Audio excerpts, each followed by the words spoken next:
অনেক সংসার নষ্ট হয়েছে মেয়ের জামাই প্রবাসে থাকার কারণে, তাদের টাকা পয়সা, তাদের স্বামী নষ্ট করা, তাদের স্ত্রী নষ্ট করার কারণে।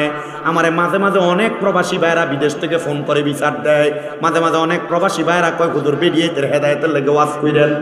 আমি বলবো, হে পর্দার অন্তরালের মা বোনেরা, আপনার স্বামী বিদেশের বাড়িতে কষ্ট কইরা মাথার ঘাম পায়ে ফালাইয়া টাকা ইনকাম করে, আপনি আপনার প্রবাসী স্বামীর টাকা দিয়ে নষ্ট করেন। আপনার জামাইয়ের টাকা দিয়ে আপনি আপনার বাইরে আপনি মোবাইল ফোন কিনা দেন, আপনার জামাইয়ের টাকা দিয়া মারে বইনে ডাক্তার দেখান, আপনার জামাইয়ের টাকা দিয়া আনন্দ আয়েশ কইরা বেড়ান, মাইনছেরও খাবান। না না না, আল্লাহর কসম, আমি যখন সৌদি আরবে গেলাম হজ করার জন্য, ওইখান থেকে আমি যখন গেলাম বদরের প্রান্তরে আমার একজন দোস্তর সাথে দেখা হয়েছে, তার নাম আলিয়াসগর। আমরা ভালো কইরা সুন্দর করে খাওয়াইছে। এরপরে আমি আসার পরে রাস্তায় দেখছি বাংলাদেশি 5 জন প্রবাসী, মুরাদনগরে বাড়ি, তারা রাস্তার পাশে কাগজ বিছিয়া বিছিয়া ভাত খাইতেছে রাস্তার পাশে। ওই প্রবাসীদের টাকা যদি কেউ মাইরা খায়, ওই প্রবাসীদের টাকা যদি কেউ জুলুম করে খায়, আল্লাহর কসম প্রবাসীদের টাকা মাইরা খাওয়ার কারণে আপনি আল্লাহর কাছে জবাব দিতে পারবেন না। কারণ প্রবাসীরা নিজের রক্তরে পানি বানাইয়া টাকা কামাই করে। শুধু প্রবাসী না, বাংলাদেশের কোনো মানুষের টাকা আপনি হাওলাত নিয়ে দিতেছেন না, বাংলাদেশের কোনো মানুষের টাকা জুলুম করে খাইতেছেন, অন্যায়ভাবে খাইতেছেন। এটার জন্য আল্লাহর কাছে জবাব দেওয়া লাগবে কি লাগবে না? এই জন্য সাবধান, মানুষের টাকা মাইরা খাইতে বড় সাবধান, মানুষের টাকা নষ্ট করতে সাবধান। প্রবাসীদের স্ত্রী যারা শুনতেছো, তোমাদের পায়ের মধ্যে হাত দিয়ে বলি, ও প্রবাসীর স্ত্রীরা, তোমার স্বামী বড় কষ্ট করে বিদেশ থেকে টাকা পাঠায়, তোমার স্বামীর টাকা বেহুদা জায়গার মধ্যে নষ্ট করো না। তোমার স্বামীর টাকা বাবার বাড়িতে 1-2 টাকা দিতেও বড় সাবধানতা অবলম্বন করে দিও। কারণ জামাই রক্ত পানি করে, মাথার ঘাম পায়ে ফালায়। এই জামাইয়ের টাকা যদি বাবার বাড়িতে পাচার করে দাও, বাইকে দিয়া দাও, বোনকে দিয়া দাও, এই টাকা দেওয়ার কারণে তোমার স্বামী যদিও না জানে, এটার জন্য তোমার স্বামীর কাছে কবরের মধ্যে তুমি জবাব দেওয়া লাগবে, জবাব দেওয়া লাগবে, জবাব দেওয়া লাগবে। অনেক প্রবাসীরা যেহেতু বিচার দেয়, ওদের উদ্দেশ্য ওয়াজটা করে দিলাম। তো যেই জায়গার মধ্যে ওয়াজ, আমি আপনাদেরকে বলবো, আপনারা দুনিয়াতে যা করেন আর না করেন, মহিলাদেরকে একটু ভালো নজরে তাকাইয়েন, বাজে নজরে তাকাইয়েন না। এদের উপর আপনি একটু সন্তুষ্ট থাকেন, কারণ আল্লাহ তাআলা জান্নাতের শান্তি আপনাকে আপনার স্ত্রীর কাছে দিছে। এবার আসেন ওই মাইয়াটার কথাটা শেষ করে দেই। মাইয়া তার আব্বারে ভালো জায়গায় দেখছে না খারাপ জায়গায়? বালা জায়গায় দেখছে। মাইয়া কয়, আব্বা, ও আমার মা, শোনো, তুমি যে তাহাজ্জুদ নামাজ পড়ছো, 5 ওয়াক্ত নামাজ পড়ার কারণে আল্লাহ তাআলা আমার সামনে পেছনে রহমতের ফেরেশতাটা নির্ধারণ করে দিছে। এ মা, তুমি আল্লাহ তাআলার কাছে দোয়া করবা, আল্লাহ তাআলা যেন আমি আব্বা জানলে জান্নাতের সুন্দর জায়গাগুলো দেখায়, জান্নাতের সুন্দর জায়গাগুলোতে রাখে। মাইয়ার মা একই জায়গার মধ্যে, স্বপ্নের মধ্যে একই জিনিস দেখার কারণে মাইয়ার মা কয়, আম্মা, তোর আব্বার জন্য যেমন দোয়া করছস, আমার জন্য তেমন দোয়া কইরো। আমি জানি আজকের মাহফিলের মধ্যে অনেক সন্তান বসছেন, আপনাদের মা নাই, আপনাদের বাবা নাই, আম্মা আব্বার জন্য আখিরি মুনাজাতের মধ্যে খাস করে করে দোয়া করবেন। তবে আরেকটু সাবধান করে দিয়ে যাই, অনেক সন্তান আছে বাইরে বাইরে ঝগড়া করে মা বাপকে আলাদা করে দেয়, মা বাপকে জুদা করে দেয়, বউয়ের কথা শুই না মা বাপকে আলাদা করে দেয়। এক ভাইয়ের ঘরে সকালবেলা, আরেক ভাইয়ের ঘরে দুপুরবেলা, আরেক ভাইয়ের ঘরে রাত্রবেলা ভাত খায়। কিরে, তোমার মা বাপ তো তোমার আলাদা করে মানুষ করে নাই, আব্বা কোনো ভালো খানা খায় নাই, আব্বা দামি কোনো খানা খায় নাই, আব্বার জুতাতে পায়ে দিত, জুতা ক্ষয় হইতে হইতে আব্বার পায়ের গোড়াটা রাস্তার লগে লাগতো, আব্বা নতুন জুতা কিনতো না। সন্তান চিন্তা করে দেখো, ছোটবেলার কথা মনে করে দেখো, আব্বা তোমার নতুন জুতা কিনে এনে দিত, ছোট ছোট পায়ে নতুন জুতা পায়ে দিয়া খাটের উপরে রাত্রবেলা দৌড়াদৌড়ি করতা। আজকে তুমি লাখ লাখ টাকার মালিক, কিন্তু আব্বা জান অন্ধকার কবরে। আব্বা জান 500-1000 টাকা দিয়ে এক জোড়া দামি ব্র্যান্ডের জুতা পরাইতে পারো না। মা জননী কত কষ্ট করে মানুষ করছে, ওই মা একবেলা গুইরা গুইরা ভাত খাওয়া লাগে। সাবধান সাবধান, এমন মা বাবার মনে কষ্ট দিস না রে সন্তান। আম্মাদানের কাপড়টা চিরা ছিল, আম্মাদান কাপড় সুই সুতা দিয়ে সেলাই করে পড়ছে, আম্মাদান কাপড় রাস্তার মধ্যে 5-10 টাকা বাইন্দা রাখছে, ওই টাকাটা তুমি সন্তানরে দিছে, তুমি সন্তানের টাকা স্কুল মাদ্রাসায় নিয়ে গেছো। আম্মাদান সকালবেলা পানি বাতি খাইছে না, আম্মা রাইখা দিছে আমার পুতের সকালবেলা থেকে দুপুরবেলা আইলে রোদি দিয়া আমার পুতে পানি ভাত রাখা খাইলে ফুদের কলজাটা ঠান্ডা হইব। সন্তান রে, এখন তুমি লাখ লাখ টাকার মালিক, কিন্তু তোমার আম্মারে, তোমার আব্বা জান রে, তুমি 500 টাকা দিয়ে কিনে একটা কাপড় তোমার মারে পরাইতে পারো না। কি হইব তোর টাকা দিয়া, কি হইব তোর পয়সা দিয়া? টাকা ব্যাংক ব্যালেন্স করতে পারবা, কিন্তু মা বাবার মতো রত্নটারে যদি যত্ন না করো, আল্লাহর কসম আল্লাহর কাছে কোনো জবাব দিতে পারবা না। আল্লাহর কাছে কোনো জবাব দিতে পারবা না। আল্লাহর কাছে কোনো জবাব দিতে পারবা না। যদি কোনো সন্তান ওই মা বাপকে জুদা কইরা থাকো, আলাদা কইরা থাকো, দাও তোমার পাও আমার সামনে দাও, আমি স্বামীর দাদা জিব্বা দিয়া তোমার পাও পরিষ্কার করে দিব। তবু ওয়াদা করো আর কোনোদিন আম্মা আব্বারে জুদা করবা না। আম্মা আব্বার পাউডির মধ্যে আজকে মাহফিল থেকে যায় ধরবা, ধরে কইবা মা ও আব্বা আল্লাহর রাস্তায় আমি সন্তানরে মাফ করে দেন। যতক্ষণ পর্যন্ত মা মাফ করে দিছি, আব্বা মাফ করে দিছি বলবে না, ততক্ষণ পর্যন্ত মা বাবার পাও ছাইরো না। কারণ আল্লাহ যে বললেন তোমরা তাদের মতো হইও না যারা নিজের কথা নিজেরাই ভুলে গেছে। ও মুসলমান, তারা কারা? তাদের পরিচয় তো আমাদের জানার দরকার আছে না? আমরা দুনিয়াতে চলাফেরা করতেছি, আমরা ওই মানুষদের পরিচয় একটু জানার দরকার। এ জানাইয়া দিচ্ছে আল্লাহ কোরআনুল কারীমের পরের আয়াতের মাধ্যমে। আল্লাহ বলেন, আপনার সবাই মুহাব্বতে যদি আয়াতটা মনে থাকে বলবেন। আল্লাহ বলেন লা ইয়াস্তাউই আসহাবুন নারি ওয়া আসহাবুল জান্নাহ। এতটুক আল্লাহ তাআলা বলেন, যারা দোজখবাসী যারা জান্নাতবাসী তারা একরকম নয়। আল্লাহ কেন কেন কেন আল্লাহ তাআলা ঘোষণা করে, বান্দা কেন শুনে নাও, আসহাবুল জান্নাতি হুমুল ফাইজুন, যারা জান্নাতি তারা হইল সফল কাম। এবার আমার আল্লাহ তাআলা জানায়া দেয়, ও জগতের বান্দার দল শুই না রাখো, আমি তোমাদের কাছে জানায়া দেই কেন জান্নাতি আর জাহান্নামীর একরকম নয়।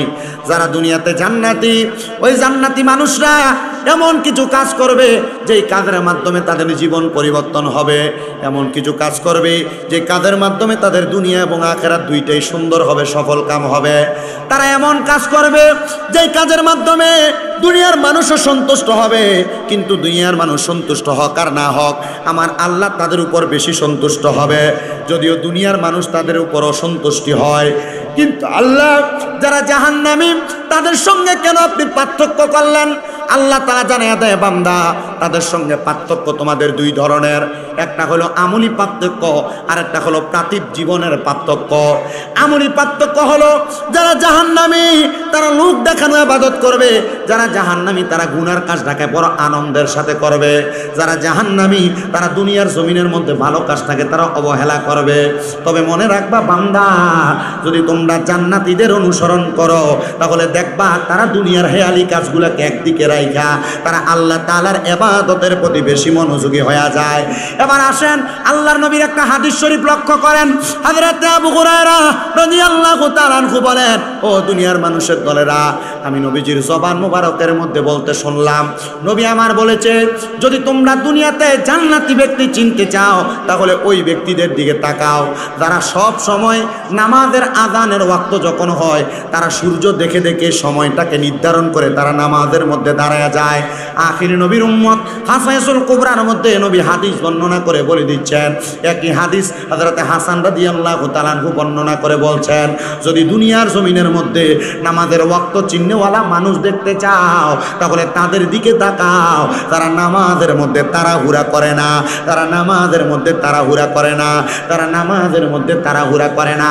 আমরা মসজিদে যাই, মুরগি যেমন ভাবে ঠুকুর দিয়ে আদার খায়, আমরা এমন তাড়াতাড়ি সাজদা দিয়ে রুকু দিয়ে চলে আসি, এমন নামাজি এলাকায় নাই। বড় খবরদার, আল্লাহর নবী জান্নাতীদের পরিচয় দিচ্ছে। এক নাম্বার, তাহলে তোমরা তাদের দিকে তাকাও যারা সূর্য দেখে নামাজের ওয়াক্ত নির্ধারণ করে নামাজ আদায় করে। আমরা কিন্তু নামাজের ওয়াক্তটা সূর্য দেখে কিন্তু নির্ধারণ হয়। এখন না আমরা একটা দরা বান্দা বানাইছি জোহরের জামাত 1:30টার দিকে, কিন্তু জোহরের জামাত বর্তমানে শুরু হয় 12:30-এর আগে। জোহরের ওয়াক্ত শুরু হয় কখন? 12:30-এর অনেক আগে, পরবর্তী প্রায় 12:06-এর পর থেকে শুরু হয় আর কি। কেন দেরি করে নামাজ আদায় করেন? কারণ কি বলে, এটা হুজুর আমরা নিয়মে পরিণত করছি। না না না, নিয়ম পাল্টান। কি লাগে 1:30-তে জামাত হওয়া লাগবো, 1:15-তে জামাত হওয়া লাগবো।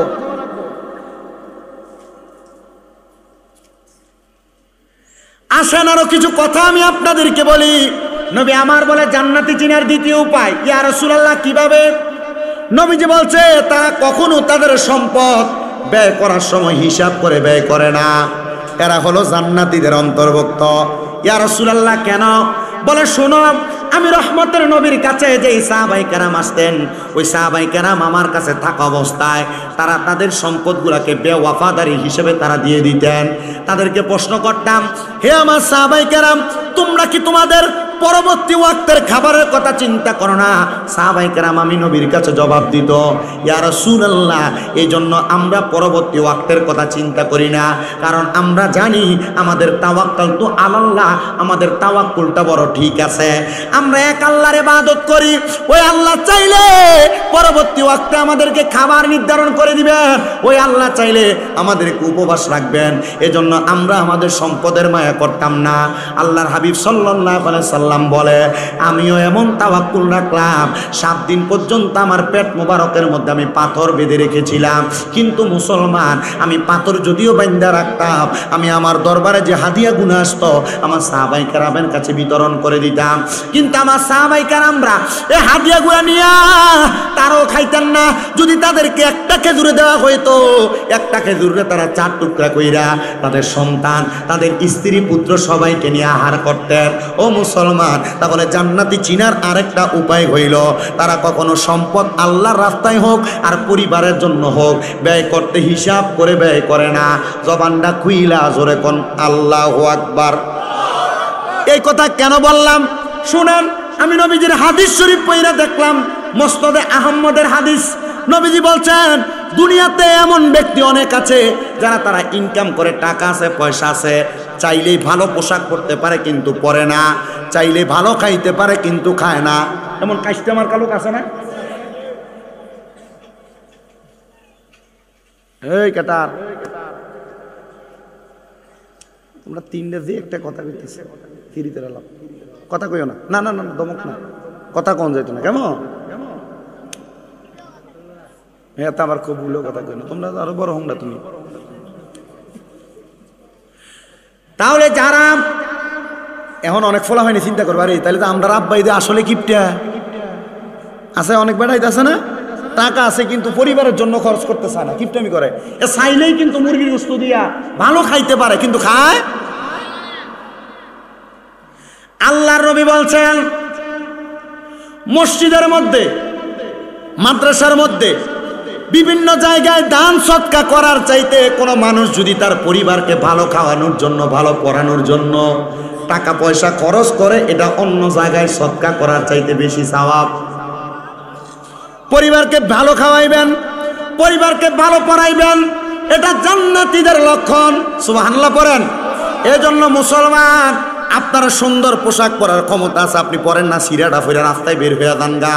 সাবধান, আল্লাহ সৌন্দর্যকে আল্লাহ পছন্দ করে। সাবধান সাবধান, অসুন্দরভাবে চলাফেরা করবেন না। আপনি চেষ্টা করবেন ভালোভাবে সুন্দরভাবে চলাফেরা করার জন্য। নবীজি বলতেছেন এবার 3 নাম্বার জান্নাতি চিনার উপায় হইল, এমন অনেক মানুষ যারা রাস্তা দিয়ে চলার পথে নমনীয়তা অবলম্বন করে। নমনীয়তা কি? ওই ব্যক্তি যখন রাস্তা দিয়ে চলে, রাস্তার মধ্যে কোনো কষ্টদায়ক বস্তু দেখলে সরাইয়া দেয়, রাস্তার মধ্যে কোনো মানুষ দেখলে সালাম বিনিময় করে, মানুষের সঙ্গে সদাচরণ করে। ইয়া রাসূলুল্লাহ, তাহলে 3টা জিনিস পাইলাম, সদাচরণ করা, কষ্টদায়ক বস্তু সরাইয়া দেওয়া, সালাম বিনিময় করা। এই 3টা খাসিয়ত যার মধ্যে থাকবে, তারা দেখলে বুঝবেন সে জান্নাতি মানুষ। কিন্তু আমরা এলাকার বেটারা হঠাৎ করে টাকার মালিক হইছে, এখন রাস্তা দিয়ে যাওয়ার সময় আর মুরব্বীরা চোখে লাগে না, সালামও দেয় না।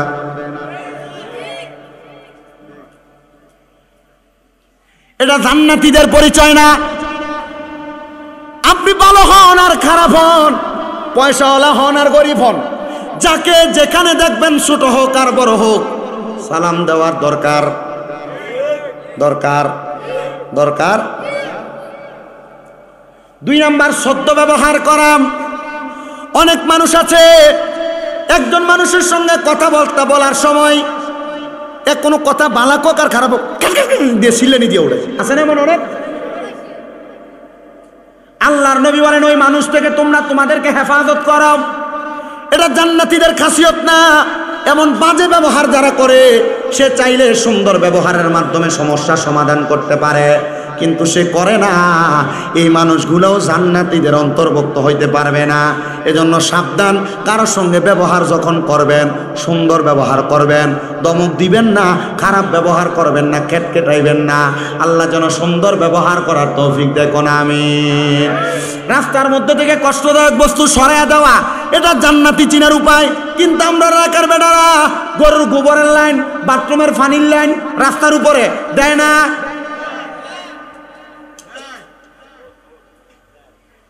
নিজের বাড়ির বেড়ারে ঠেলতে ঠেলতে রাস্তার উপরে নিয়ে দিছে, আসেনি? সাবধান, রাস্তা থেকে কষ্টদায়ক বস্তু সরাইয়া দেওয়া। আপনার বাড়ির গাছের ডাইল যে রয়েছে রাস্তা মানুষের উপরে পড়ে, আপনি কেন এটাকে পরিষ্কার করেন না? এটা আপনি ভালো জানেন। আরে ভাই, আপনি যদি এটা করেন তাহলে আপনি জান্নাতীদের অন্তর্ভুক্ত হয়ে যাবেন। এমন ছোট্ট ছোট্ট কাজের জন্য যদি আপনি জান্নাতীদের অন্তর্ভুক্ত হন, আল্লাহর নবীর হাদিস কি লক্ষ্য করেন না? আল্লাহর নবী কয় আখলিস দীনাকা ইয়াকফিকাল আমালুল কলিল। ঈমানকে খাঁটি করো, অল্প আমল নাজাতের জন্য যথেষ্ট হবে। ঈমান তো খাঁটি নাই, কারণ এর ভিতরে শয়তানি বুদ্ধি, এর ঈমানের ভিতরে দুর্বলতা। ঈমান খাঁটি থাকলে প্রস্রাব পায়খানার পানির লাইনটা রাস্তায় দিত না, গাছের ডাল বাড়ির মধ্যে পড়ে থাকতো না, খাবার দাবার সংসারে যখন বরণ পোষণ দিত সুন্দরভাবে দিত। এজন্য সবার কাছে আমার আবদার, আপনারা যা কিছু করেন না কেন ঈমান পরিপূর্ণ করার জন্য, জান্নাতে যাওয়ার জন্য কাজগুলা করবেন।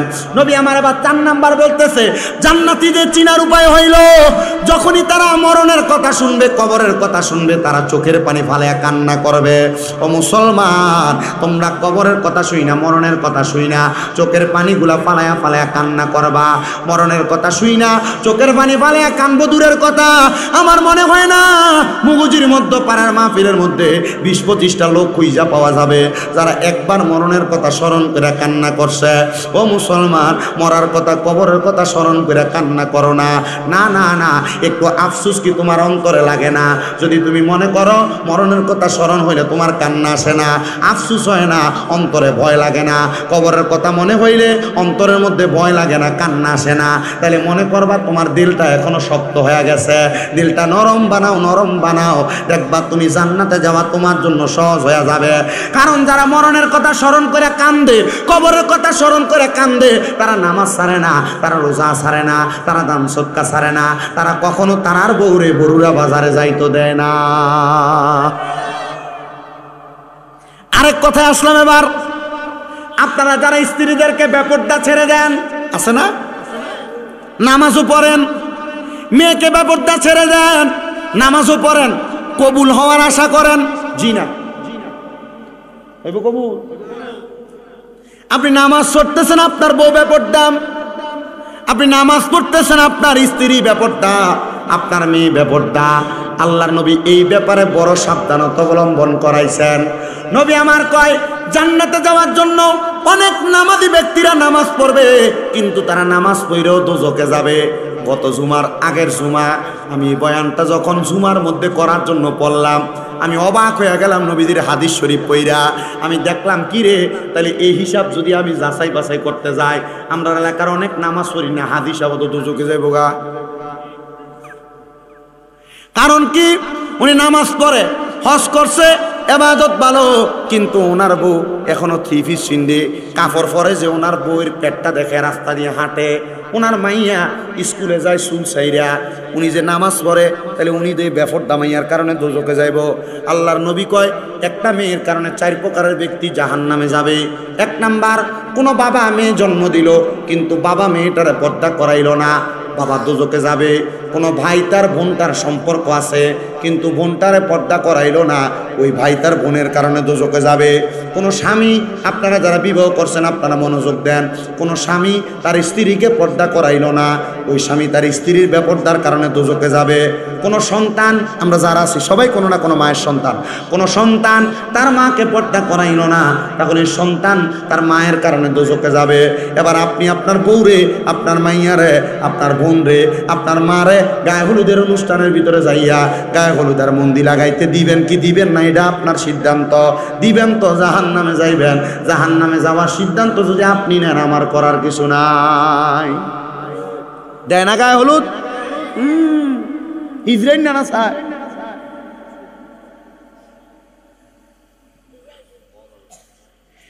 এই ব্যাপারে বড় সাবধান। এই জন্য নামাজিরও দুজকে যাবে। কারণ কি? বউ বেপরদা, মাইয়া বেপরদা, বোন বেপরদা, মা বেপরদা, নামাজও পড়বেন আবার বেপরদাও রাখবেন না। না না, সাবধান, এই বেহায়াপনার মধ্যে যাবেন না। তবে আমি কিছু পুরুষদেরকে সাবধান, একটু মনে রাখবেন, আপনারা যারা প্রাপ্তবয়স্ক হয়েছেন, আল্লাহর নবী বলেছেন এই প্রাপ্তবয়স্ক পুরুষ যারা শায়েখ হুসানি, যদি এটা মুরব্বী হয়, প্রাপ্তবয়স্ক বুড়া বয়সের মধ্যে যাইয়া রাস্তার মধ্যে অন্যান্য মহিলাদের দিকে তাকায় থাকে, এটার কারণে এ শায়েখ হুসানি বুড়া বয়সে জিনা করি না, বেটা জাহান্নামে যাইব। নবীজি কিভাবে বুঝতাম? আল্লাহর নবী রহমতের নবী হাদিস দিয়া বোঝাইতেছে। দেখবেন আছে না অনেক বেড়াই, একবার মনে করেন যে এর ঘরের বউ আছে, তবুও বাইরের মহিলাদের সাথে মনে করেন খুব একবারে কথা বলতে, ভাবিদের সাথে কথা বলতে খুব ভালো লাগে, আছে না? এমন আছে? এই নবীজি এদের কথা বলছেন। নবীজি বলছেন এই ব্যাপারে বড় সাবধান। ও মুসলমানের দলেরা, আমি জানতে চাই ওই দুনিয়ার জমিন থেকে যখন আমি নবীজি মেরাজে আসলাম, জাহান্নাম দেখার সময় আমি নবী দেখছি অনেক বৃদ্ধ বৃদ্ধ বুড়ারা জাহান্নামের মধ্যে। নবীজি কেন কেন কেন? বলে তারা জিনা করেছে তাদের চোখ দ্বারা, মুখ দ্বারা, হাত দ্বারা। আপনারা মনে করবেন নারীদের সাথে অবৈধভাবে সম্পর্ক করলে, মেলামেশা করলে মনে হয় জিনা হয়। না রে মুসলমান, না। কোন নারীর দিকে অবৈধভাবে তাকাইলে চোখের জিনা হয়। এই চোখটার মধ্যে উপরে ফেলা হবে, চোখটা থাকবে না।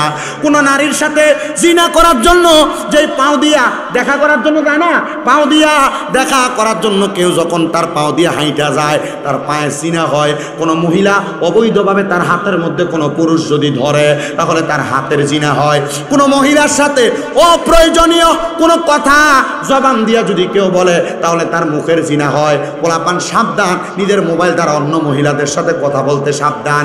তারা এমন অবৈধ সম্পর্কের সাথে লিপ্ত, বড় সাবধান। বলে কারণ কি? কারণ এটার কারণে আপনার জবানের জিনা হবে, চোখের জিনা হবে, কানের জিনা হবে। কারণ কান দিয়ে আপনি অবৈধ মহিলার গলা, কানের আওয়াজ শুনতে পাইলেন। এবার আপনারা মনে করেন ও মুসলমান, জান্নাতি আর জাহান্নামী তো এই খাসিয়তের কারণে এক হইতে পারে না। আল্লাহ নবী কয় আসহাবুল জান্নাতি হুমুল ফাইজুন। আল্লাহর কোরআন বলে যারা জান্নাতি তারা সফল কাম। নবী গো কেন? কারণ যারা জান্নাতি তারা দুনিয়াতে উপহার পাইতে পাইতে কবরের মধ্যে যায়। ইয়া রাসূলুল্লাহ কিভাবে? বলে জান্নাতি ইন্তেকাল করার আগে আল্লাহ তাআলা রহমতের ফেরেশতা জান্নাতি বান্দার কাছে পাঠায়া দেয়। আরে আজরাইল জান্নাতি বান্দার রূহটা কবজ করে না, কবজ করার আগে দুইজন ফেরেশতা জান্নাতি বান্দার সামনে দাঁড়ায়া যায়। আজরাইল যখন রূহ কবজ করে, তখন জান্নাতি বান্দার রূহটা আর আজরাইল নিয়ে যায় না। রূহটা জান্নাতি বান্দার রূহটাকে জাহাবাল ফিদ্দাত, স্বর্ণ এবং রূপার পাত্রের মধ্যে ধারণ কইরা এই জান্নাতি বান্দার রূহটারে সে জায়গায় রাখে। জান্নাতির কাফন দাপন হওয়ার পরে আল্লাহ তাআলার আলমে আরোহার দিকে যখন জান্নাতি বান্দার রূহটা নিয়ে যাওয়া হয়, তখন আলমে আরোহার মধ্যে রূহটা রাখেন না। বলে কেন? কারণ আল্লাহর কোরআন বলে ওয়ালা তাকুলু লিমান ইউকতালু ফি সাবিলিল্লাহি আমওয়াত বাল আহইয়াউ ওয়ালাকিন লা তাশউরুন। আল্লাহ না বলছে যারা আল্লাহর রাস্তায় চলে গেছে এরা মরে না, বালাহিয়াউন, এরা জিন্দা। এদেরকে যারা মৃত বলে ওয়ালাকিন লা তাশউরুন, এরা নির্বোধ, এরা বোকা, এরা বোঝে না। আপনি যদি নামাজি হন, আপনি যদি ভালো কাজ করেওয়ালা হন, আপনি মারা যাওয়ার পরে আপনার রূহটা নেওয়া হবে না, আপনার রূহটা আপনার মাঝে ফিরিয়ে দেওয়া হবে। কারণ ইমানদার যারা, মুমিন বান্দা যারা, তারা মরে না। কারণ তারা দুনিয়ার জমিন থেকে ইন্তেকাল করে বা বিন ফিয়ালের ওজনে স্থানান্তরিত হয়, জায়গা পরিবর্তন করে। মারহাবা বলেন মারহাবা।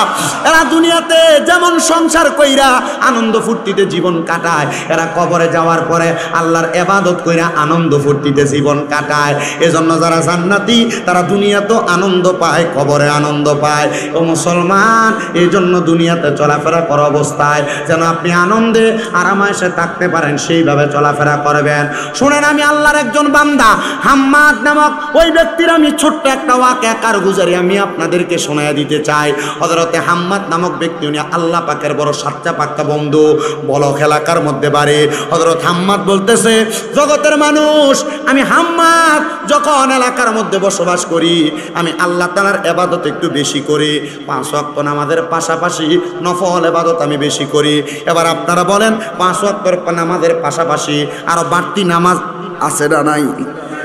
বাড়তি নামাজ আছে না?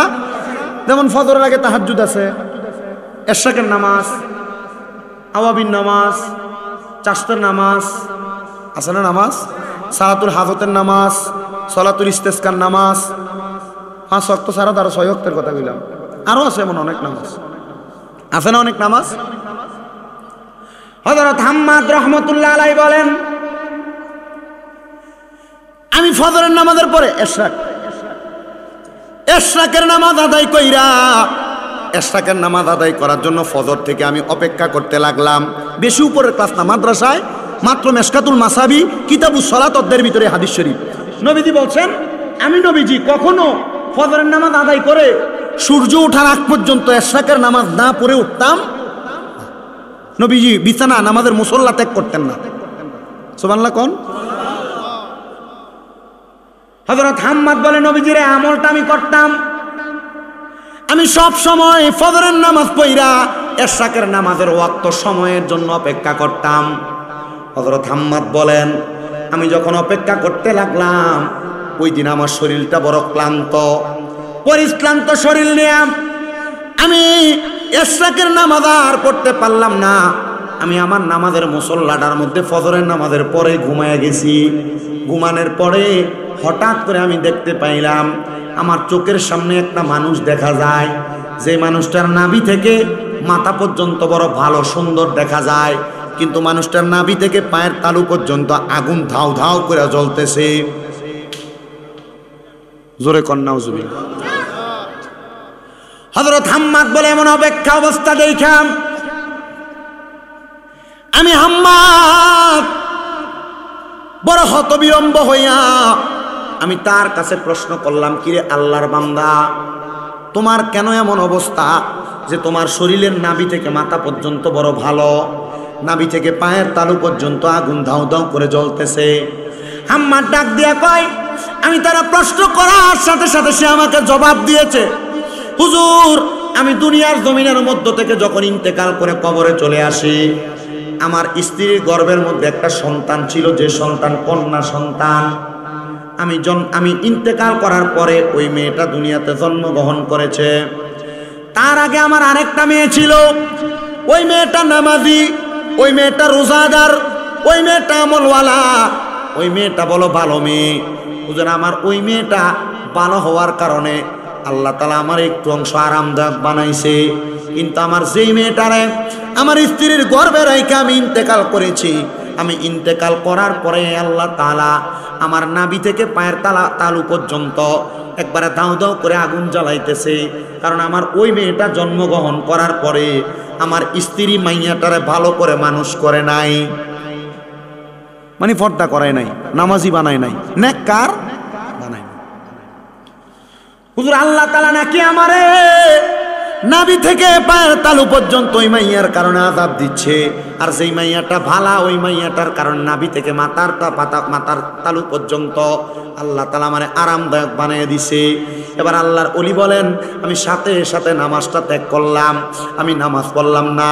আমি এশরাকের নামাজ ওই দিন বাদ রাইখা এশরাকের নামাজ পড়ার আগে ওই বেরির তালাশ করতে গেলাম। সে আর কেউ না, আমাদের এলাকার একজন মানুষ, যে এলাকাটা হলো বলক এলাকা। আমি তার এলাকার মধ্যে যাইয়া তার ঘরটা তালাশ করলাম। ঘরটা তালাশ কইরা বাহির কইরা ডাক দিয়ে বললাম, আসসালামু আলাইকুম ওয়া রাহমাতুল্লাহ। সালাম দেওয়ার পর আমারে কোনো জবাব দেয় নাই, উল্টা তাদের ঘরের বাসি যেই পানি আছে ওই পানিগুলো আমার উপরে ছেইরা মারছে, মারার পর দেখলাম একটা মাইয়া কেমন জানি এলোমেলো অবস্থায় বাহিরে আইসা কয় সালাম দেন কেন, কারণ কি আমাকে জবাব দেন। ওই মাইয়া আমার কাছে এমন কথা বললাম, আমার শরীরের উপর নোংরা পানি ফেলে দিছে। আমি রাগান্বিত হইয়া মাইয়ার সঙ্গে কোনো কথা বলতে চাইলাম না। এবার আমি আবার ঘরের দরজায় সালাম দিয়া দেখলাম কোনো ভালা মানুষ ঘরে আসেনি। আবার সালাম দিলাম, আসসালামু আলাইকুম ওয়া রাহমাতুল্লাহ। দেখলাম ঘরের মধ্য থেকে একটা জবাব আসে, ওয়া আলাইকুম আসসালাম ওয়া রাহমাতুল্লাহি ওয়া বারাকাতুহু। আমি জিজ্ঞাসা করলাম ঘরের মধ্যে কে আছেন? বলে বাহিরে যাকে দেখতেছেন আমি তার বোন। বলে আপনি কি আমার একটু কথা শুনতে পারবেন? বলে হ্যাঁ। বলে আপনার আব্বা ইন্তেকাল করেছে, কথাটা সত্য? হ্যাঁ, আমার আব্বা ইন্তেকাল করেছে। বলে ইন্তেকাল করার পরে আপনার আব্বা কোথায় আছে আপনি কি জানেন নাকি? বলে না না না, আমি আমার আব্বার খবরটা এখনো ভালো করে জানি না। বলে কেন জানেন না? বলে না জানার কারণ হইল আমার আব্বা তো মারা গেছে, কবরের খবর সম্পর্কে আমরা কোনো কিছুই জানি না। বলে তাহলে শুনেন আপনার আব্বা কবরে কেমন আছে? কেমন আছে বলেন? বলে আপনার আব্বার নাভি থেকে মাথার তালু পর্যন্ত সুন্দর আছে, ভালো আছে, কিন্তু আপনার আব্বার নাভি থেকে পায়ের তালু পর্যন্ত আগুনের মধ্যে জ্বলতাছে। বলে কারণ কি? বলে কারণ হইল আপনার বাহিরে থাকা বোনটা। বলে কেন? এই বোনটা আমার আব্বারে কোনোদিন দেখে নাই, আমার আব্বা এই বোনটাকে মায়ের গর্ভে রেখে ইন্তেকাল করেছে। বলে হ্যাঁ, ওই বোনটা আপনার মতো নামাজি হয় নাই, আপনার মতো শালীন হয় নাই, আপনার মতো পর্দাওয়ালা হয় নাই, আপনার মতো আদবওয়ালা হয় নাই। এই জন্য এই বোনটা বেপর্দা হওয়ার কারণে, অশালীন হওয়ার কারণে আল্লাহ তাআলা আপনার আব্বার কবরে আযাব দিয়ে দিয়েছে। ওই মাইয়াটার সাথে সাথে আল্লামা হাম্মাদ নামক ব্যক্তিটা কদমের মধ্যে ঝরে ধরে বলছে, হুজুর আমি আমার আব্বা জানলে কোনোদিন দেখি নাই, কিন্তু আমার আব্বা জান নাকি আমি এই মাইয়ার জন্য জাহান্নামের আগুনে জ্বলতাছে। হুজুর গো, আপনি আমারে একটু অনুমতি দেন, আমারে সবক প্রদান করেন, তালিম প্রদান করেন, আমার আব্বা জান কেমনে মুক্তি পাবে। ডাক দিয়ে কয় মাইয়া শোনো, তুমি যদি তোমার আব্বাকে কবরের মধ্যে শান্তিতে রাখতে চাও তাহলে তুমি এখন থেকে নামাজি হয়ে যাও, পর্দাওয়ালা হয়ে যাও, আমার কাছ থেকে তালিম প্রদান করো। তুমি এখন তালিম নিয়া তুমি তোমার জীবনটাকে পরিবর্তন করো। ও মাইয়া বলেন, আমি আমার জীবনকে পরিবর্তন করতে লাগলাম, আমি হুজুরের কথা মোতাবেক পর্দা করতে লাগলাম, অশালীনভাবে আমি আর চলি না, আমি নামাজ পড়তে লাগলাম, ইবাদত করতে লাগলাম। কিন্তু আমার হুজুরে বললাম, হুজুর আমি যে আজকে আমাকে পরিবর্তন করে নামাজি হয়ে গেলাম, আমার আব্বার কবরে কি খবর একবার আপনি বলেন না। হুজুর ডাক দিয়া কয়, মা তোমার আব্বাকে ওই দিন দেখার পরে আর আমি স্বপ্নে দেখি নাই। মনে রাখবেন মুসলমান, যদি কখনো আপনার মা আপনার বাবা আপনার স্বপ্নে দেখা দেয়, দাদা দাদি স্বপ্নে দেখা দেয়, মনে করবেন তারা কবরে বড় খারাপভাবে আছে, কবরের অবস্থা বেশি ভালো না। এজন্য মাঝে মাঝে তাদের জন্য যে একটু দোয়া করবেন। কথা বুঝতে পারছেন? স্বপ্নে যদি মা বাবাকে দেখেন, দাদা দাদিকে দেখেন, বা আত্মীয় স্বজনকে স্বপ্ন দেখেন, কি করবেন? এদের জন্য দোয়া করবেন, পারলে কবর জিয়ারত করবেন, কোরআন শরীফ পড়ে দোয়া করবেন। কারণ কি? কারণ এরা কবরে কষ্ট থাকলেই আত্মীয় স্বজনদেরকে সাক্ষাৎ দেয়। ইবনে সিরিনের স্বপ্নের তাবির পড়ে দেখলাম যে আসলে কথা সত্য।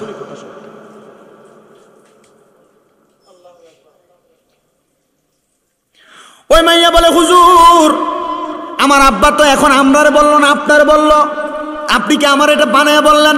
হুজুর বলে না, উপযুক্ত কোনো ব্যক্তিকে দিয়া তোমাদেরকে বলাইলে তোমরা শুনবা কথাটা, এই জন্য হয়তো আল্লাহ আমার দিয়ে দেখাইছেন। হুজুর ভালো আলেম তো, এই জন্য হুজুর কি দিয়ে দেখাইছেন। আপনাদের কি কষ্ট হইতেছে? আমারে রিসিভ দিয়েছে হুজুর এই ওই আদম আলাইহিস সালামের সন্তান হাবিল আর কাবিলের ঘটনার ওয়াজটা দূর কইতাম। এটা আমার এই ওয়াজের শেষবর্তী, মানে শেষের মানে এখন যে ঘটনাটা এটা শেষ হইলে এই ওয়াক্যটা শোনাবো। একটু কষ্ট করে বইয়েন, আপনারা রাজি আছেন না?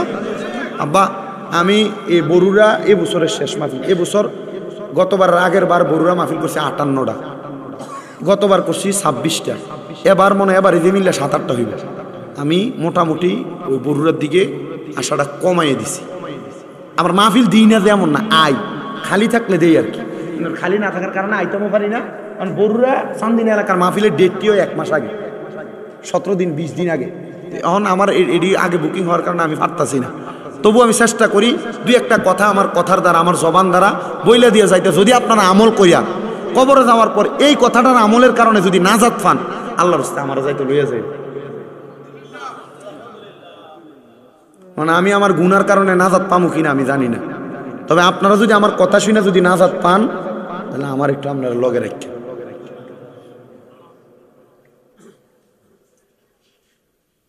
আপনারা এখন যারা আছেন সবাই বাসকারা লোক, কারণ যারা যায় রাইতে 12টা বাজে না, যারা ঘুমাইন না এরা চলে গেছে। তবে আমার ওই গতবার আগের বার নি না এর আগের বার তাইলে একবার কইরা যায় চতুর্থবারের সময় আবার আইছে তৃতীয়বারের সময় আমার মনে আছে ওই তাবারকে শুনি ইয়ানাবি কয়ে দাঁড়ানোর লগ লগ মোটামুটি আইয়া আরো ঢুকি সাফে মুখুজির মাহফিল দাও আল্লাহ যেন কবুল করে আমিন জোরে কোন ওই মাইয়া ডাক দিয়া কয় হুজুর এখন দিয়ে আর আব্বারে দেখি না। হুজুর কয় আমি নিজেও তো দেখি না, তুমি দেখবা কেমনে? আমারও দেখতে মন চায় মাইয়া, তবে আমি তোমার কাছে একটা কথা বলি, দেখার একটা ব্যবস্থা আছে, তুমি কি দেখতে চাও? হুজুর হ্যাঁ দেখতে চাই আমার আব্বাকে। আপনাদের যাদের মা বাপ কবরে, আপনারা চাইলে আব্বা আম্মা কবরে কেমন আছে দেখতে পারবেন। কেমনে? আল্লাহর নবীর হাদিস এবং আল্লাহর কোরআনকে একসাথে কইরা আলেম উলামাগণ যাচাই করছে, কেউ যদি তাহাজ্জুদের নামাজ আদায় করে, কোন নামাজ? তাহাজ্জুদের নামাজ আদায় করে, আল্লাহ বলেন ওয়া মিনাল লাইলি ফাতাহাজ্জাদ বিহি নাফিলাতাল লাকা আসা আইয়াবাসাকা রাব্বুকা মাকামাম মাহমুদা। নবীজিকে বলছেন আপনি রাতের কিছু অংশে তাহাজ্জুদের নামাজ আদায় করেন, অতি সত্বর আপনাকে সম্মানিত জায়গা মাকামে মাহমুদ দেওয়া হবে, প্রশংসার জায়গা। এ আয়াত যখন নবীর উপর নাজিল হয়েছে, আমার নবীজি কান্না করে দিছেন। আম্মা জান আয়েশা সিদ্দিকা নবীকে প্রশ্ন করছি, ইয়া রাসূলুল্লাহ আজকে আপনার নামাজের সেজদাটা বড় লম্বা, নবীজি কেন আপনি এত লম্বা সেজদা দেন? কারণটা আমি নবী সেজদার মধ্যে যাইয়া কান্দি, আমার আল্লাহ যেন আমার উম্মত তাহাজ্জুদের নামাজ পড়লে আমার উম্মতেরও কিছু দেয়।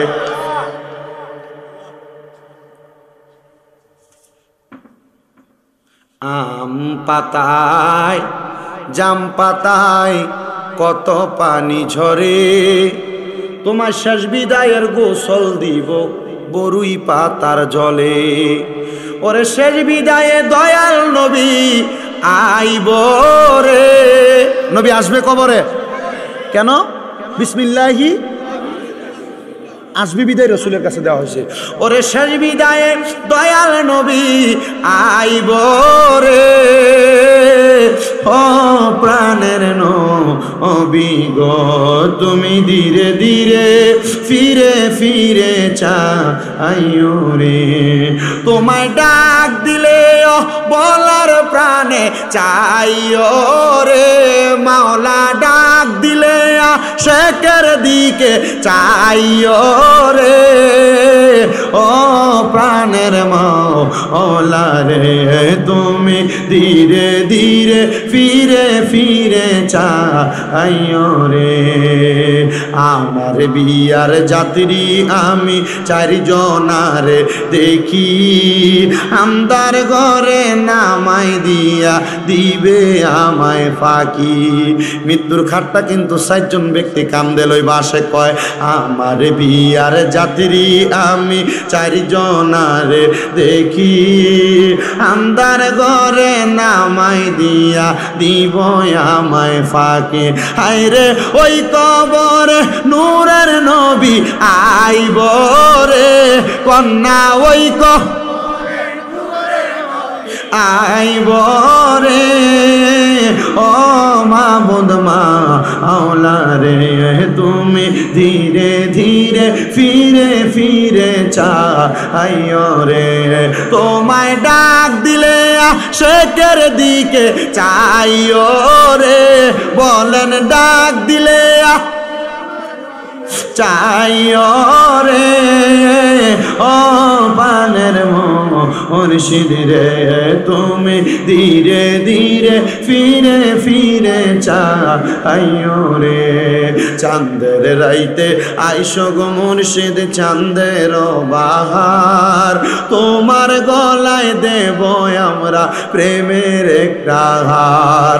তোমার আত্মাতে আত্মা মিশাইয়া রাইখো রে, তোমার আত্মাতে আত্মা মিশাইয়া রাইখো রে, ও পানের মুর্শিদ রে তুমি ধীরে ধীরে ফিরে ফিরে চাইও রে।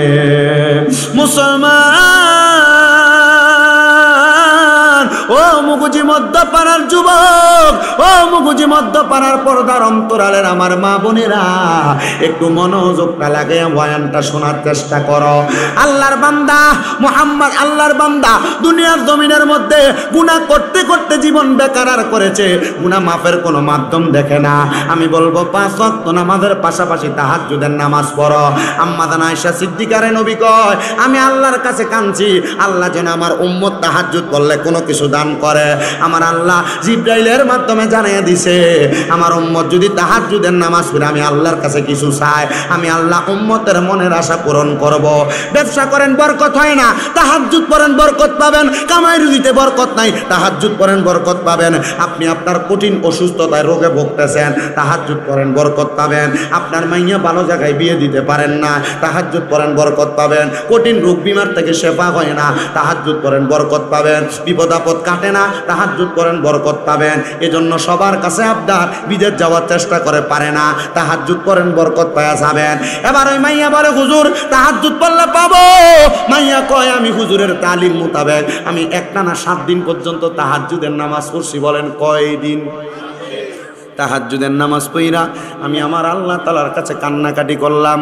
কিন্তু আমি কান্না করলাম, আমার আব্বা জানবে তো আমি আর দেখি না। যখন আমি শেষ বেলায় আমার আল্লাহ তাআলার কাছে কান্না করতে লাগলাম, কান্নারত অবস্থায় আমি হঠাৎ করে দেখলাম আমার ঘরটা একটা আলোতে কেমন জানি প্রকম্পিত হয়ে গেছে, একটা আলোতে ঝলমল করতেছে। মাথাটা উঠাইয়া দেখলাম আমার ঘরের মধ্যে কে জানি একজন হাজির। আমি জিজ্ঞাসা করলাম, কে আপনি? বলে, যেই নবীজির আদেশ, যেই নবীজির কথা মোতাবেক, যেই নবীর আমল তুমি করতেছো, ওই নবী আমি রহমাতুল লিল আলামিন। ইয়া রাসূলুল্লাহ, আপনি আমার ঘর মোবারক ঘরের মধ্যে কেন আগমন করলেন? রাসূল বলতেছে, আব্বারে তো দেখতে চাও, সেজদার মধ্যে অবনত হইয়া যাও। মাইয়া কয়, আমি রাসূলের কথা মোতাবেক সেজদার মধ্যে অবনত হইলাম। মাইয়াটা কি ভালো আছিল না খারাপ? এটা খারাপটা, এটা কোনটা? বাপের কথা হই না কি হয়েছে? আব্বা আযাবে আছে শুনে কি হয়েছে? ভালো হয়েছে। এ মাইয়া কয়, 3 সপ্তাহ নামাজ পড়ার পরে 5 ওয়াক্ত না, তাহাজ্জুদ 3 সপ্তাহ নামাজ পড়ার পরে দেখলাম আমার আব্বাজানকে আমি যখন তাহাজ্জুদ নামাজের সেজদার মধ্যে পড়া রাসূলকে দেখলাম, রাসূল বলে, আবার সেজদা দাও। আমি দেখলাম সুন্দর একটা গালিচাওয়ালা জায়গার মধ্যে আমার আব্বাজান। জিজ্ঞাসা করলাম, বাবা কেমন আছেন, কোন জায়গায় আছেন? আমি তাকে দেখলাম আমার আব্বা একবার ডাইনে তাকায়, একবার বামে তাকায়, একবার সামনে তাকায়, একবার পেছনে তাকায়। আমি প্রথম বুঝলাম না, আমার আব্বা 2 বার তাকাইলেন, বুঝলাম না। 3 বার তাকানোর পরে দেখলাম আমার আব্বার ডাইন দিকে 70 জন, বাম দিকে 70 জন, সামনে 70 জন, পেছনে 70 জন। জিজ্ঞাসা করলাম, আব্বা এরা কারা? বলে, এরা হইল তুমি মাইয়ার তাহাজ্জুদ নামাজের পাহারাদার। ও আব্বা কেন? বলে, এরা আসছে আমি আব্বা জানের কখন কি লাগবে জান্নাতে দেওয়ার জন্য।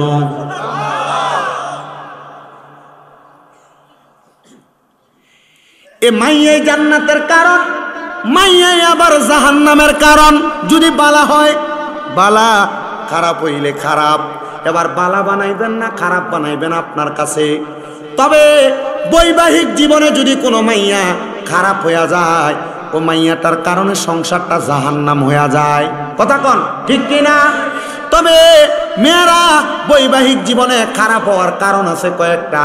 1 নাম্বার মেয়েদের মা, 2 নাম্বার যে মেয়ে বিয়ে বৈশা যে জামাই কাছে আসছে ওই জামাই জিনা ব্যভিচার, 3 নাম্বার ওই মেয়েটার সঙ্গে শ্বশুর শাশুড়ির খারাপ ব্যবহার।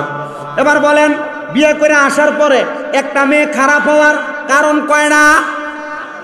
3টা। কয়টা? 1 নাম্বার মাইয়ার মা, 2 নাম্বার জামাই যদি জিনা করে, ফরকিয়া করে, 3 নাম্বার ওই মাইয়ার শ্বশুর শাশুড়ি। বুঝতেছেন কিভাবে? এটা আপনারা বুঝেন। তবু বলি, মাইয়ার মা যদি মাইয়াকে কান পরা দেয়, কোনো কুবুদ্ধি দেয়, ওই মাইয়া মার কথা মোতাবেক জামাইকে আন্ডারে রাখার জন্য বিভিন্ন রকমের বিশৃঙ্খলা তৈরি করে, তখন ওই মাইয়াটার সংসারটা খারাপ হয়ে যায়। আবার অনেক ভালা মাইয়া কোনো ঘরের মধ্যে আইসা ওই ঘরটার খারাপ তখন বানায় যখন মাইয়া দেখে তার স্বামী অন্য কোনো মহিলার সাথে সম্পৃক্ত, অন্য কোনো মহিলার সঙ্গে কথা বলে, অন্য কোনো মহিলার সঙ্গে পরকিয়া করে। আমরা শুধু মহিলাদেরকে দোষ দিলে হবে না, মাঝে মাঝে নিজের দোষও তালাশ করা লাগবে। এই কথা বলেন না কেন?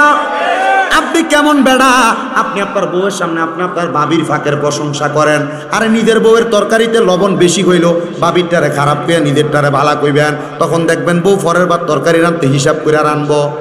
কথা বল না কেন? আপনি জামাই বদ কাজ করবেন, আপনার বউ ভালো থাকবে, এটা হইতেই পারে না। আপনি মোবাইলের মাধ্যমে পরকীয়ায় লিপ্ত, আপনার বউ আপনার সঙ্গে সুন্দর ব্যবহার করবে না। আপনি আপনার পার্শ্ববর্তী ঘরের ভাবিদের সাথে সুন্দর ইটিস ফিটিস কথা বলতেছেন, আপনার বউ আপনার সাথে ভালো ব্যবহার করবে না। এই ব্যাপারে বড় সাবধান, বড় সাবধান, বড় সাবধান, বড় সাবধান।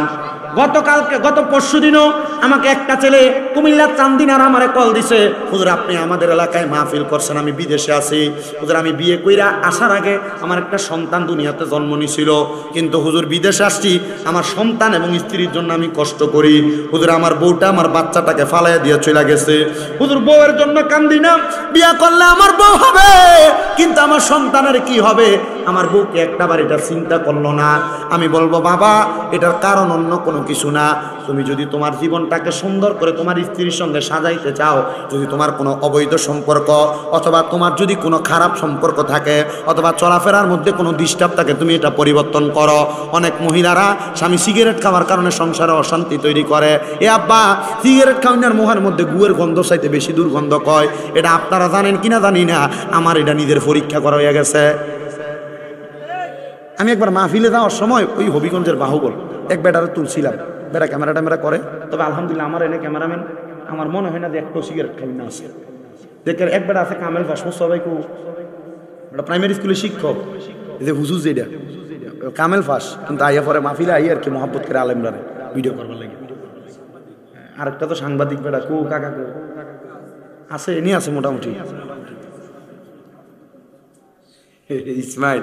এবার আরেকটা আছে আমার লগে তকি, আল্লাহ রহমতুল্লাহ হাতে বিশ্ব আনার কারিগর, দুনিয়ার জমিনের বহুত কিছুতে বাদ দিছে, কিন্তু আলহামদুলিল্লাহ তারা পরিবারের যে কোনো একজন আমার কাছে কইছে হুজুর আপনার ওয়াজে কেউ হেদায়ত অকার না অক্তে হয়েছে, একটা সিগারেটও খায় না এখন আলহামদুলিল্লাহ।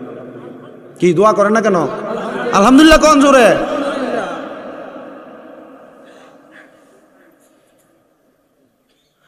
আল্লাহ যেন কবুল করে, জোরে বলেন আমিন। হেদায়েত আসে কার থেকে? আপনারা জোরে কোন কার থেকে? আমি একটা কথা চিন্তা করি, সিগারেট কুট্টির মাহফিলে যাওয়ার সময় বেটারে গাড়িতে উঠাইছিলাম, আমি আমার ড্রাইভারের সন্দেহ করতেছি, ড্রাইভারে কইলাম রে এই অনকালা যেটা আছে এটা না, আবার অনকালারটা ঠিক আছে। আমি ড্রাইভারে কইলাম আপনি সিগারেট খাইছেন? গাড়ি দুইটা আমি খুব চেতাচ্ছি, এই ওরা গাড়িতে সিগারেট খেয়ে উঠছ, দুর্গন্ধ হয়ে গেছে গাড়িটা, হুয়ের গন্ধ চাইতে খারাপ। আমার লোক একটি কসম টসম কাটতে লেগেছে, হুজুর আল্লাহর দয়া আমরা খাইছি না।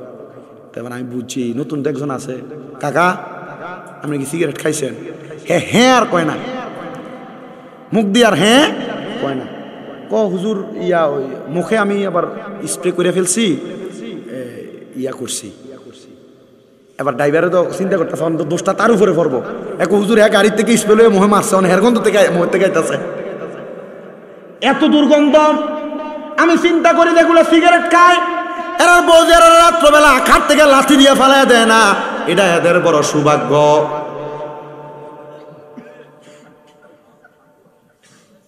সৌভাগ্য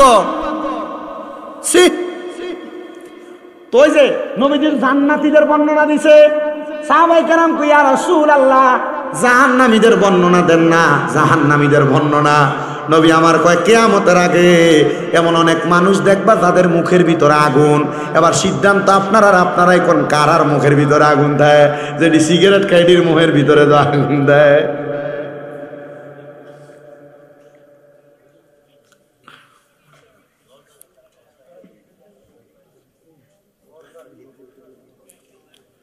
আপনার কষ্ট হইতেছে মোটামুটি আমার যে মূল ওয়াজ যে দুর্ওয়াজ করি এই ওয়াজের সময় শেষ, অন যা করবো বোনাস 18 মিনিট বোনাস চলতেছে।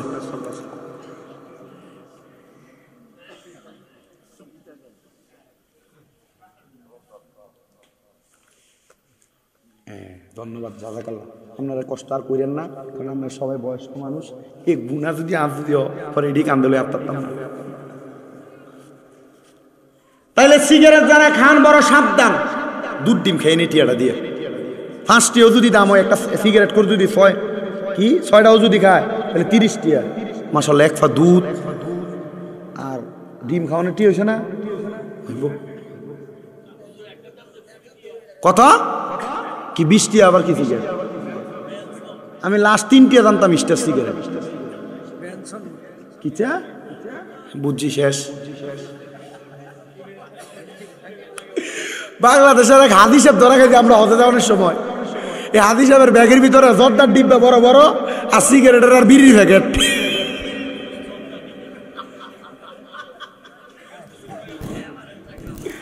কি দেয়নি?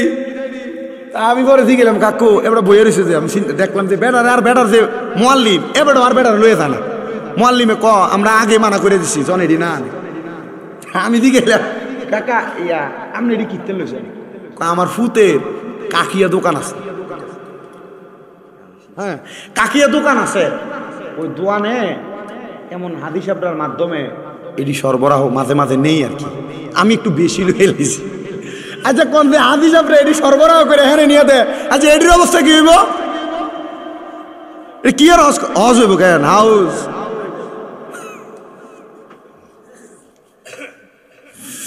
আল্লাহ তাআলা আমাদেরকে বোঝার তৌফিক দান করে, জোরে বলেন আমিন। তাহলে একটা সংসারে মেয়েরা যদি অশান্তির কারণ হয় কয় কারণে? 1 নাম্বার মেয়ের মা, বললাম আপনাদেরকে। 2 নাম্বার মেয়ের জামাই। আপনার বউ যে সংসারে অশান্তি করতেছে, এই অশান্তির কোনো কারণের মধ্যে আপনি জামাই পড়েন কিনা আপনি আগে দেখবেন। সিগারেট খান কিনা দেখবেন। অন্য কোনো মহিলার সঙ্গে অবৈধ সম্পর্ক আছে কিনা দেখবেন। আপনার সংসার চালানোর দিক দিয়া কোনো অবহেলা আছে কিনা দেখবেন। যদি এমন কোনো অবহেলা থাকে মনে করবেন আপনি এটার জন্য দায়ী। আর 3 নাম্বার কারণ হইল কোনো মেয়েদেরকে যদি তার শ্বশুর শাশুড়ি মাইয়ার নজরে না দেখে তখন অশান্তি তৈরি হয়। কথা বুঝছেন? আপনি আপনার বাড়িতে একটা মেয়ে বিয়ে করে আনছেন, আপনি চান আপনার মেয়েটা তার শ্বশুর বাড়িতে যাইয়া ভালো থাকুক, শান্তিতে থাকুক, কাজ কম করুক, কিন্তু ফুতের বোর্ডারে আপনি রং ফিরা বদুল্লার মতো খাঁড়ান। কি আজব নিয়ম! এজন্য পৃথিবীতে যখন হত্যাকাণ্ড হয়েছিল এটার কারণ ছিল মেয়েরা। কারণ ছিল কারা? মেয়েদেরকে আমি অবহেলা করছি না, মেয়েরা সম্মানিত, ইসলাম তাদেরকে যথেষ্ট মর্যাদা দিয়েছে। বলে হুজুর কেমনে হত্যাকাণ্ডটা হয়েছে একটু বলেন না। আল্লাহ তাআলা পৃথিবীতে যখন হযরত আদম আলাইহিস সালাতু ওয়াস সালামরে পাঠাইছে, আদম আলাইহিস সালাতু ওয়াস সালাম এবং মা হাওয়া আলাইহিস সালাতু ওয়াস সালাম যখন দুনিয়াতে মিলিত হয়েছেন, আল্লাহ তাআলা মানব জাতিকে বৃদ্ধি করার জন্য আদম নবীর স্ত্রী আমাদের মা হযরত হাওয়া আলাইহিস সালাতু ওয়াস সালামের গর্ভ থেকে যখন সন্তান জন্ম দেয়াইতেন, জোড়ায় জোড়ায় যমজ সন্তান জন্ম দেয়াইতেন। সুবহানাল্লাহ কোন? তো যদি কারোর যমজ সন্তান হয় আদম নবীর সুন্নত মা হাওয়ার সুন্নত আদায় হবে। মারহাবা পড়েন। হযরত আদম আলাইহিস সালাতু ওয়াস সালামের প্রথম সন্তান, এই প্রথম 2 সন্তান, একজনের নাম হাবিল আর একজনের নাম হলো না কাবিল, দ্বিতীয়বারের সন্তান। হাবিলের সাথে একটা বোন জন্ম নিছে, জোড়ায় জোড়ায় যখন সন্তান হইতো একটা ফুল হইতো একটা মাইয়া হইতো। মারহাবা পড়েন না। এ আদম আলাইহিস সালাতু ওয়াস সালামের সন্তান একটা ছেলে একটা মেয়ে জোড়ায় জোড়ায় আগমন করতেন। হযরত আদম আলাইহিস সালাতু ওয়াস সালামের প্রথম সন্তানের নাম হাবিল এবং মেয়েটার নাম আকলিমা। দ্বিতীয় সন্তানের নাম হলো কাবিল এবং মেয়েটার নাম হলো হান্না। এই 4 জন তবুও পরবর্তীতে জোড়ায় জোড়ায় আগমন করেছে সন্তান। এই হাবিল এবং কাবিল আল্লাহ তাআলার আদেশ ছিল, আদম নবী আপনি আপনার সন্তানদের মাঝে, আপনি অনেক সন্তানদের মাঝে প্রথম মেয়েটার সাথে দ্বিতীয় ছেলেটার বিয়া, দ্বিতীয় ছেলেটার সাথে প্রথম মেয়েটার বিয়ে এভাবে করান, বিয়েটা এভাবে করান। আদম আলাইহিস সালাতু ওয়াস সালাম এদের জন্য বিবাহের ইন্তজাম করছে, কিন্তু প্রথম ভাই তাকায় দেখলেন আদম আলাইহিস সালাতু ওয়াস সালামের ছেলে কাবিলের সাথে যে মেয়েটা আগমন করেছিল ওই মেয়েটা একটু গায়ের বর্ণ ছিল শ্যামলা বর্ণের, কালো বর্ণের, কিন্তু হযরত আকলিমা নামক যে মেয়েটা আগমন করছে মেয়েটার চেহারা বড় সুন্দর। চেহারা কি সুন্দর! এখন আল্লাহ তো আইন করছে প্রথম ছেলেটার সাথে দ্বিতীয় মেয়েটা, দ্বিতীয় ছেলেটার সাথে প্রথম মেয়েটার বিয়া দিয়া দিবেন। এটা কিন্তু এখন জায়েজ নাই, সাবধান। এটা আদম আলাইহিস সালাতু ওয়াস সালামের যুগের কথা বলতেছি। আল্লাহ তাআলার আদেশ মোতাবেক আদম আলাইহিস সালাতু ওয়াস সালাম সুন্দর বিয়ার ইন্তজাম করলেন। কিন্তু ওই ভাই দুইটার মধ্যে বড় দ্বন্দ্ব। কারণ কি? কারণ যে ভাই কাবিল উনি চায় না উনি ওনার কালো বোনটাকে বিয়ে করতে, আর একটা ভাই যেটা সুন্দর উনি চায় না কালো বোনটা বিয়ে করতে, উনি চায় সুন্দরটারে করতে। এখন এটার মাঝে দুই ভাইয়ের মাঝে বড় দ্বন্দ্ব। আল্লাহ তাআলা আদেশ করে দিয়েছেন দুই ভাইয়ের কাছে, তোমরা তাড়াতাড়ি আল্লাহর রাস্তার মধ্যে কোরবানি করো। ওই যে কোরবানির ওয়াজও এখানে চলে আসে, কোরবানি করো। কিন্তু দ্বন্দ্বটা কারে লইয়া? বেড়া না বেডি লইয়া, মহিলা লইয়া দ্বন্দ্ব। কোরবানি করো, যার কোরবানি কবুল করা হবে ওই ব্যক্তিটা দুনিয়ার জমিনের মধ্যে থাকা অবস্থায় ওই ব্যক্তিটা দুনিয়ার জমিনের মধ্যে সবচাইতে সফল কাম হবে এবং ওই সুন্দর বোনটাকে বিয়ে করবে। মুসলমান ও নবীর উম্মতের দলেরা, এবার যখন আল্লাহ তাআলার দরবারে যখন দুইটা দুইটা করে দুম্বা কোরবানি করা হয়, এগুলা কাইটা দুইটা পাহাড়ের উপর যখন রেখে দেওয়া হইল, এই দুইটা পাহাড়ের মধ্যে রেখে দেওয়ার কারণে আল্লাহ তাআলার উপর থেকে আসমান থেকে ঠাড়া যেমন মারে এমন আগুনের ঝিলিকা ইসা একটারে জ্বালাইয়া দিছে। মানে যেটারে জ্বালাইছে এটা আল্লাহ কবুল করছে, যেটা জ্বালায় নাই এটারে কবুল করে নাই। এটা করার কারণে এবার যে ভাই এটা কবুল করছে ওই ভাই তো সুন্দরটাকে বিবাহ করবে। এবার চিন্তা করলেন সুন্দরটাকে বিবাহ করতে তাকে দেওয়া যাবে না। এবার ওই এক ভাই আরেক ভাইকে যখন হত্যা করলেন, এ জায়গার ভিতরে যখন আল্লাহ কবুল করে নিছে তবু আর মানে না বিচার, হত্যা করে ফেলছে একজন আরেকজন ভাইকে। হত্যা করার কারণে এই পৃথিবীতে প্রথম হত্যাকাণ্ড তখন থেকে চালু হয়েছে। ওই হত্যাকাণ্ডের পরে এরা দুনিয়ার জমিনের মধ্যে যে মানুষ আপনারা মারি দেন ওইখান থেকে কিন্তু জারি হয়েছে এই হত্যাকাণ্ড। পৃথিবীতে রক্ত হানাহানির কারণে বড় খারাপ অবস্থা থাকার কারণে তখন এক ভাইয়ের লাশটা পড়ে থাকছে, আল্লাহ তাআলা কুদরতিভাবে কাক নাজিল করছে আসমান থেকে। কাক, ওই কাকটা নাজিল হইয়া চিল পাখি নাজিল হইয়া তাদের পাও দ্বারা ঢাকনা দিয়া একজন ভাইয়ের লাশটাকে দাফন করে ফেলাইছেন। মুসলমান, অনেক লম্বা ঘটনা, বেশি লম্বা আমি করতে চাই না, শুধু এতটুকু বুঝাইতে চাই নারীটাকে ভালোভাবে রাখেন। আপনার ঘরের বউ হোক, আপনার মা হোক, আপনার স্ত্রী হোক, আপনার বোন হোক, ঠিকভাবে রাখলে এটার থেকে আপনি ঠিক জিনিস আশা করবেন, খারাপভাবে রাখলে আপনি খারাপ জিনিস আশা করবেন। শুধু মহিলাদেরকে দোষ দিলে চলবে না। মা বোন ভালো, মা বোন ভালো, মা বোন ভালো। পুরুষদের জন্য আল্লাহ তাআলা মহিলাদের কাছে শান্তির জায়গা রেখেছেন। এত শান্তি আপনি দুনিয়ার কোথায় গেলে পাবেন না। আপনি আপনার স্ত্রীর কাছে যে প্রশান্তি অনুভব করবেন, তবুও তো আপনি এ প্রশান্তি অনুভব করার পরে আবার পরের দিন সকালবেলা বেরিয়ে ঘুমমুর করে খিচ্ছালাম কি? আল্লাহ তাআলা জান্নাতের মজা, জান্নাতের স্বাদ আপনার স্ত্রীর মাঝে আপনার দিয়ে দিছে। অস্বীকার করতে পারবেন? আমি বুঝি না সামান্য বিষয় নিয়ে কে সময় কেমন ঘুরুম করে খিচ্ছালা।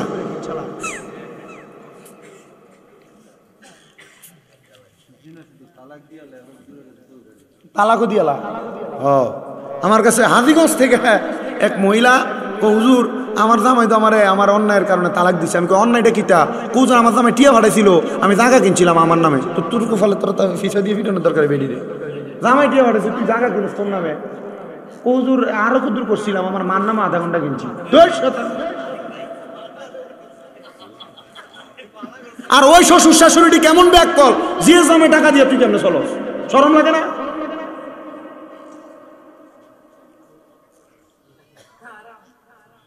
হারাম না, আরামি। কিন্তু এটা করে না কেমনে?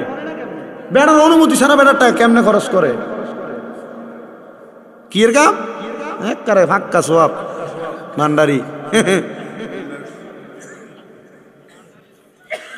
অনেক সংসার নষ্ট হয়েছে মেয়ের জামাই প্রবাসে থাকার কারণে। তাদের টাকা পয়সা, তাদের স্বামী নষ্ট করা, তাদের স্ত্রী নষ্ট করার কারণে। আমারে মাঝে মাঝে অনেক প্রবাসী ভাইরা বিদেশ থেকে ফোন করে বিচার দেয়।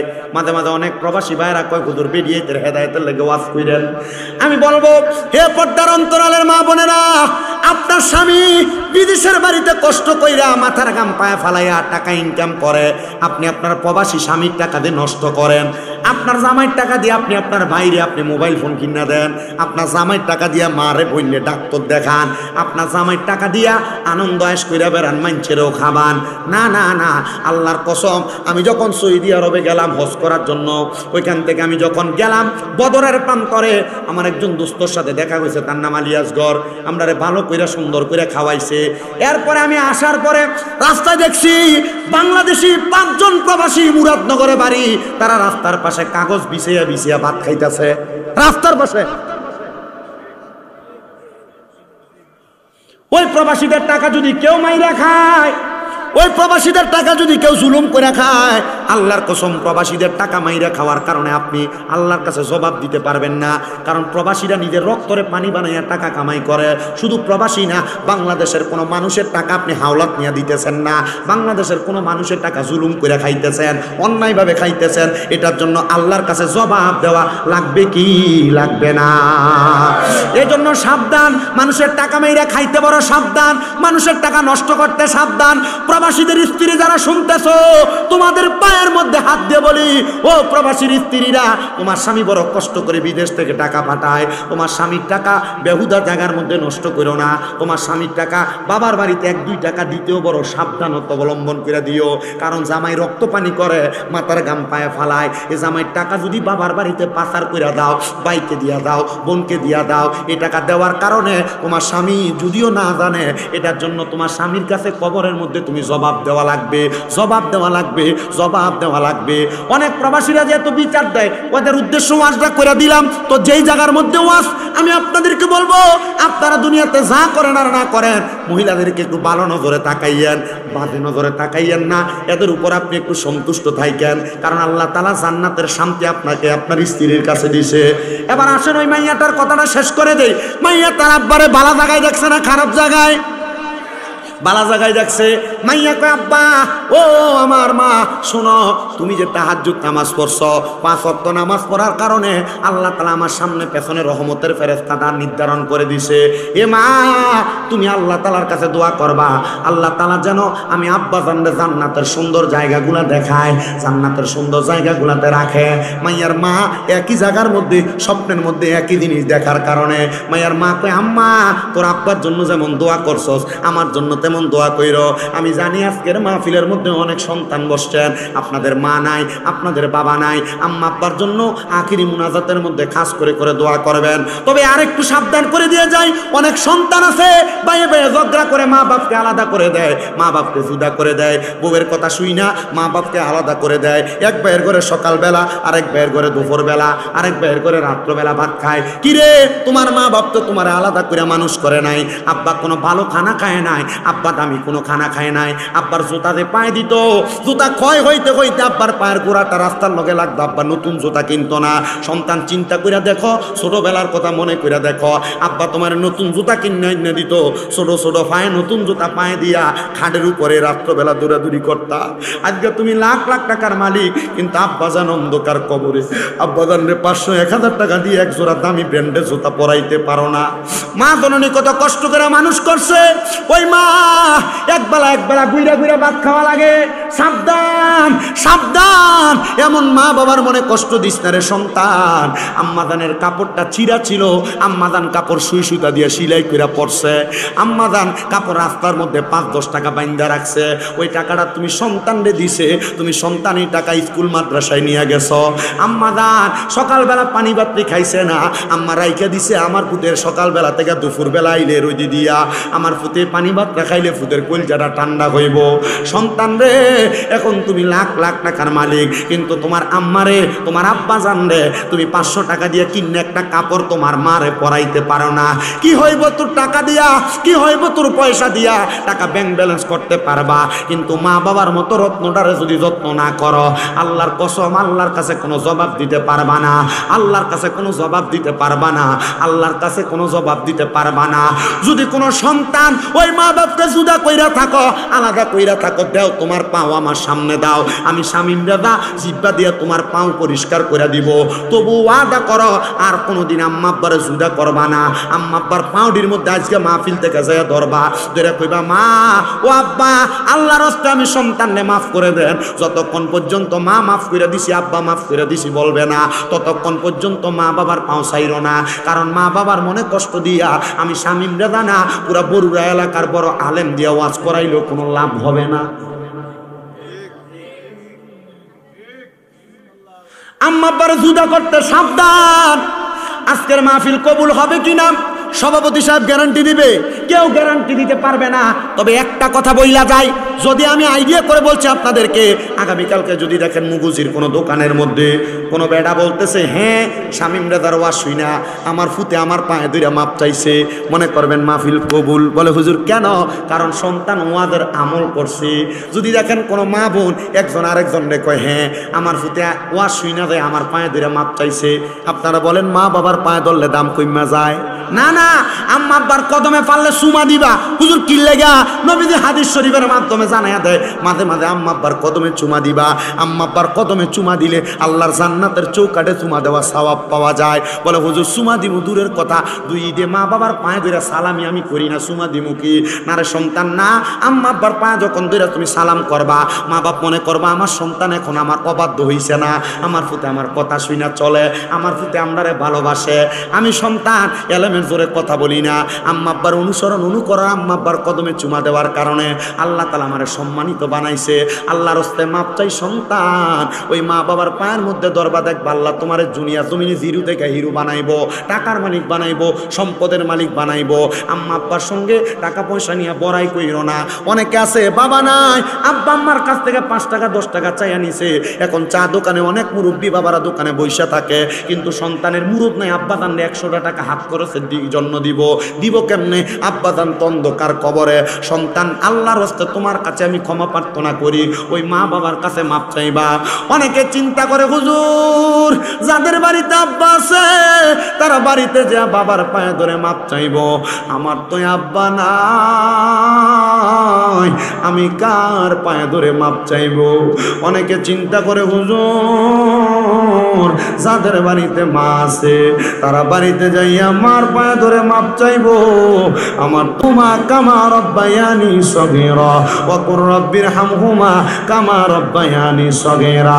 আল্লাহর কসম, আল্লাহর নবী শিখিয়ে দেয়, কোন সন্তানের মা মারা যাওয়ার পরে, সন্তানের বাবা মারা যাওয়ার পরে, ওই সন্তান যদি আল্লাহর কাছে দোয়াটা পইরা চোখের মণিকোটার মধ্যে একটা মাছির মাথা পরিমাণ পানি চাইরা দিয়া আম্মার জন্য আব্বার জন্য চোখের পানি ফালায়া ফালায়া কান্দে, ওই পানি মাটিতে পড়ার আগে আমার আল্লাহ তার মা বাবার জীবনের গুনাহ মাফ করে দেয়।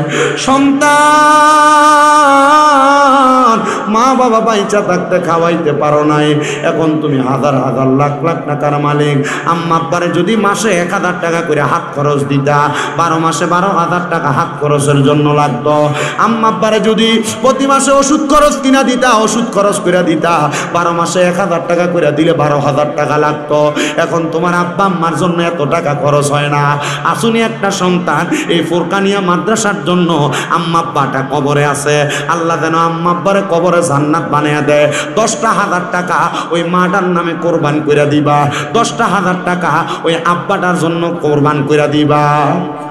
যে মা ঘুমাইতো না ওই কবর দেশে মায়ের পাশে, একটু রইলি না রে, কবর দেশের খবর লইলি না। কেমন আছেন মা জননী, কেমন আছেন বাবা মনি, একবারও তো ফিরা চাইলি না। নগদ দেওয়া লাগবে না, একটা সন্তান আব্বা আম্মারে মায়া কইরা এই মাদ্রাসাটার জন্য 10,000 টাকা দিবা। বলে হুজুর আমি 1 বছর পরে দিমু, 1 বছর পরে নিতে রাজি আছে কমিটি। আসেননি একজন আম্মা আব্বার নামে 10,000 টাকা দিবেন।